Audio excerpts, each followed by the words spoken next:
पद यात्रा आएगी तो हम लोग रोकेंगे, उसे दिन उठ जाएंगे। अब हमारे पास उनका मोबाइल नंबर नहीं है, नहीं तो हम ठटरी तो पहले फोन से बात देंगे। और ये पता ही नहीं है कि हम बहुत टेढ़े आदमी हैं। पहली बात तो तुम्हें छेड़ना नहीं चाहिए, वो छेड़ा है तो अपन छोड़ेंगे भी नहीं बेटे। हम आपको धमकी नहीं दे रहे हैं, ना हम आपको कोई बात कहने आए हैं। हम मिश्रा जी एक बात आज गाड़ी में कह रहे थे, 15 से 20 वर्ष बाद जितने मीडिया वाले बैठे खड़े हैं, तुम्हें मसाला चाहिए लो। आज से 15 से 20 साल बाद भारत की जो जियोग्राफी बदलेगी ना, भारत अपने अस्तित्व की लड़ाई लड़ेगा। भारत के लोग अपनी संस्कृति को बचाने के लिए लड़ते दिखाई पड़ेंगे। आज वो 20% है और आप 9 राज्यों में अल्पसंख्यक हो गए। जिस दिन वो 50% पहुंच जाएंगे, आपके ब्रिज में भी वही दिखाएंगे टोपी वाले। अब ये क्या कहना चाहता है ये व्यक्ति? क्या ये सांप्रदायिकता? एक बात और मैं धीरेन्द्र शास्त्री तुम्हें बता दूं, हिंदी में सुन लेना। तुम जैसे टेढ़ों को दामोदर यादव को सीधा करना आता है।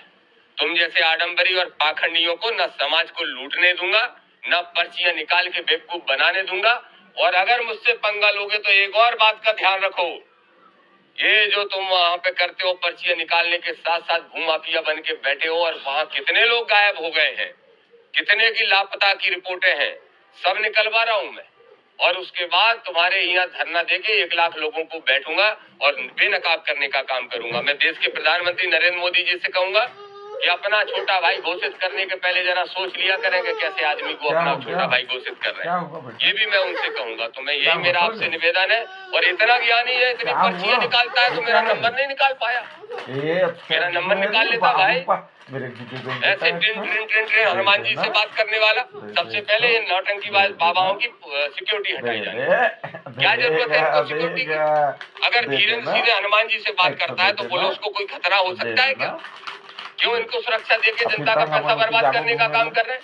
ऐसे जितने भी नौटंकीबाज बाबा हैं, इन सबकी सुरक्षा हटाना चाहिए और इनकी संपत्ति की जांच करना चाहिए। मैं तो ये भी कहूंगा कि सरकार को मोहन यादव जी, कृष्ण वंशज हो, एक इनिशिएटिव लेते हुए इनकी संपत्ति की जांच करके इनकी 90% संपत्ति दर्ज करा लो अपने मध्य प्रदेश के कोष में।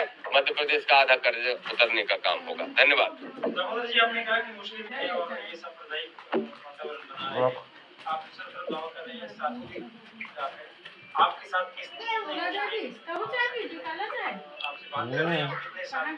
कल मैंने एक निजी चैनल को इंटरव्यू देते हुए अपना नंबर दे दिया था।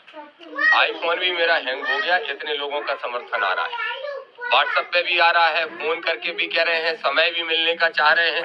लेकिन मैंने उन सबसे रिक्वेस्ट की है कि पहले 7 तारीख से ये जो यात्रा शुरू कर रहा है नौटंकीबाज, इसकी यात्रा रुकवाऊं, उसके बाद सब साथियों से मिलूंगा। जहां तक मुस्लिमों की बात है तो ये बात सिर्फ मुसलमान की नहीं है। देश में जब भी सांप्रदायिकता फैलती है, हिंदू मुस्लिम सिख ईसाई किसी भी जाति के हो, सबको नुकसान होता है। देश का नुकसान मतलब सबका नुकसान। तो ना सिर्फ मुस्लिम समुदाय के लोग, ना सिर्फ संत समाज के लोग, हर एक व्यक्ति इस बात से खुश है कि आप आडंबर और पाखंड के खिलाफ लड़ाई लड़ रहे हो। और जिस दिन मैं आंदोलन की घोषणा कर दूंगा इनके खिलाफ, लाखों लोग, चाहे मैं राजधानी भोपाल में कर दूं, चाहे ग्वालियर में कर दूं, चाहे इनके छतरपुर में कर दूं, लाखों लोग आएंगे। अभी मैं नाम उजागर करना उचित नहीं समझ रहा हूँ। आपको खुद ही मेरे ख्याल से आज और कल में बहुत सारे संतों के खुद बयान आपके बीच में आ जाएंगे।